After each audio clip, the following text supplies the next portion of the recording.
I don't know if, I know Mayor Francis is on. I don't know if he wants to say anything or if this is the Yeah. appropriate time, Chair.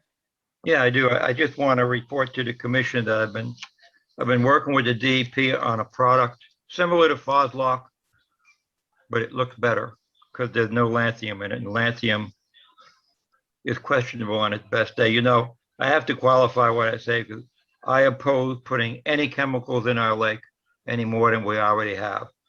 I truly believe it's really the root cause of most of our problems, whether it's oxygen deficiency or the HAB, whatever you will.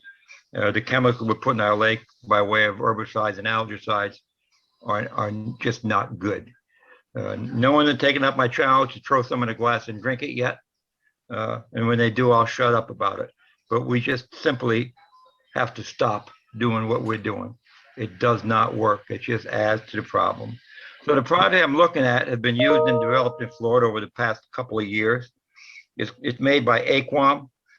It's all natural, non-toxic mineral matrix.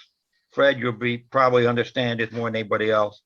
It's a proprietary blend of 3 inert biogenic and food grade minerals, 2 earth minerals, and 1 actually natural occurring marine mineral called oolitic calcium carbonate. This has been used successfully in Florida. Katie Angarone and the DEP is in the process of evaluating it. And for the life of me, I don't know what's taking so long because it's probably safer than Foslock, and Foslock has been very effective. And you can see the results in our lake that it worked. I'm really, and this is put on in a liquid form. When you get a HAB, you spray it on the HAB, it coagulates it, and it helps clarify the water. It is not an EPA pesticide, and neither will be in New Jersey. So far, I got the DEP to agree to that. They just dragging their feet, and I think it'll just be a matter of time, and they'll approve us to be using that. And again, I want to use it in Crescent Cove. We had a little bit of activity with the HABs there. It came and went, and I just hope it stays went. But the weeds on the shoreline are starting to build up, but Crescent Cove is better than what it was. I've asked John Tucci to come on so he can clarify a little bit with this AQUOM stuff. But before I get to him, I think we really, really, really need to look at the triploid grass carp again. We really do. I know it's a battle. I know the division of the Commissioner of Freshwater Fisheries is really dead set against it. I have no idea what's in her mind, but it's used. And again, Fred can attest to this. It's a very effective tool. When used properly, it's not the answer to everything, but it's a tool. And you know, if you look at what we're doing, you just can't get weed harvesters. The state got scared away because they had a fatality, and now they don't even want to touch it. It's typical for them. Doesn't surprise me. Now they leave it up to us to figure out what to do with the weeds.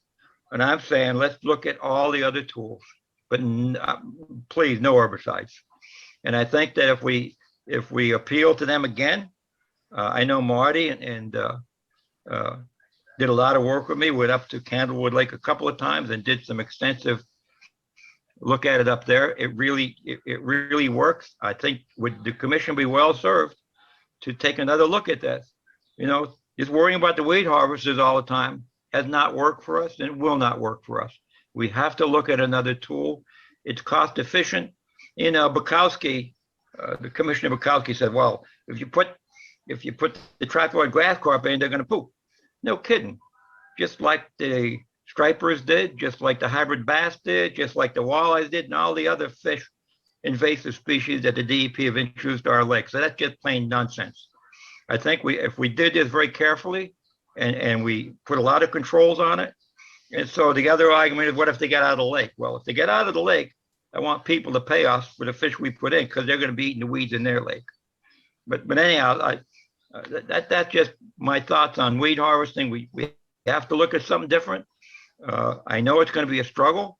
The weeds are not going to get better, and the HABs are not going to get better.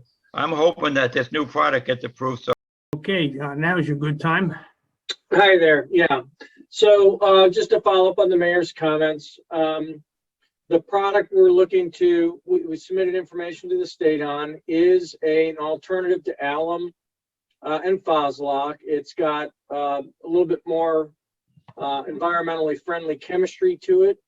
Quite frankly, it's a very new product, so we are not sure how well it works and whether the claims of the product hold up in the real world. So what we'll be doing, if allowed to try it in Crescent Cove, is to do some special pricing to test it and introduce it and see if it lives up to its claims as a less expensive yet as effective alternative to alum and Foslock. So that's part of our mission, is to try to find new products that kind of break the cost curve on what it takes to get a lake healthy again and reduce nutrients. This one has some potential, and we certainly would like to use Crescent Cove as a testing ground for it, and we'll subsidize the cost to do that.